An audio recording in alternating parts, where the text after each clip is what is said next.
Hey folks, welcome back to the channel. Today's courtroom scene takes a wild turn. The defendant, already out on bond for assault, is in front of the judge for picking up yet another charge.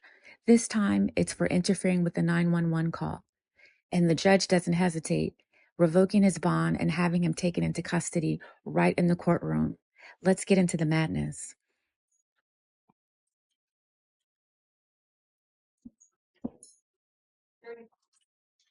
Oh, surety bonds?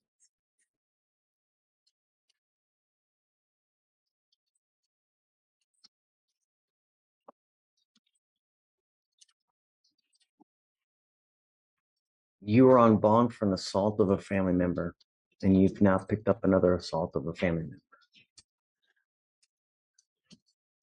member. Mr. Martinez, you're now facing another year in jail and or a $4,000 fine. We are going to do probable cause. You have the right to remain silent. Anything you say can or will be used against you. Wait a second. So he's on bond for an assault of a family member, and then it looks like in June of this year, he picked up an assault and an interference with the 911.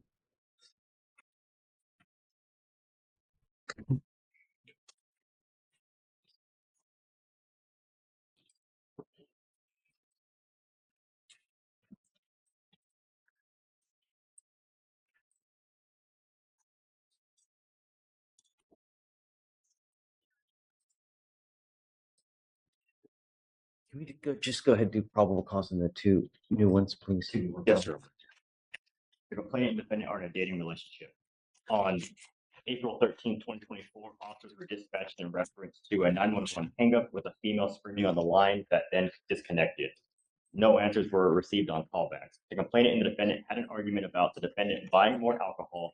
The defendant became aggressive towards her and started clenching his hands, making a fist with both hands and posing in body in a threatening manner. The complainant attempted to back away and used her iPhone voice command to call 911. The defendant heard her attempting to make the call and attempted to take the phone away from her in order to hang up the 911 call in order to prohibit the complainant from requesting police.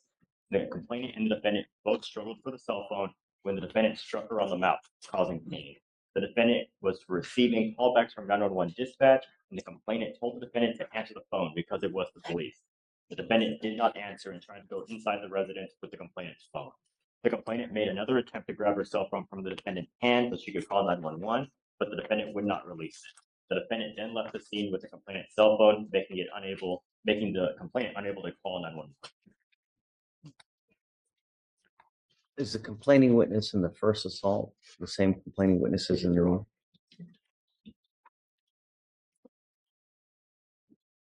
Your bond is 1501 on the first case, 1,500 on the second case, and then $1,000 on the third case. I think they're wholly insufficient. So I'm now going to revoke those, and I'm going to raise them all up. He goes with he. You need to put a whole host of conditions on him before he goes down. You have a lawyer today, Mr. Martinez. So what now? Have a lawyer today. I don't. Can we appoint Mr. Martinez a lawyer, please? Okay. Goes with you. Well, that escalated quickly. Assault charges, interfering with a 911 call, and a judge with zero tolerance for more slip-ups. That defendant didn't stand a chance. Do you think this arrest is the wake-up call he needed, or will we see him again?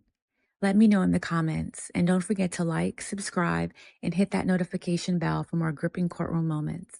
Thank you for watching. See you in the next one.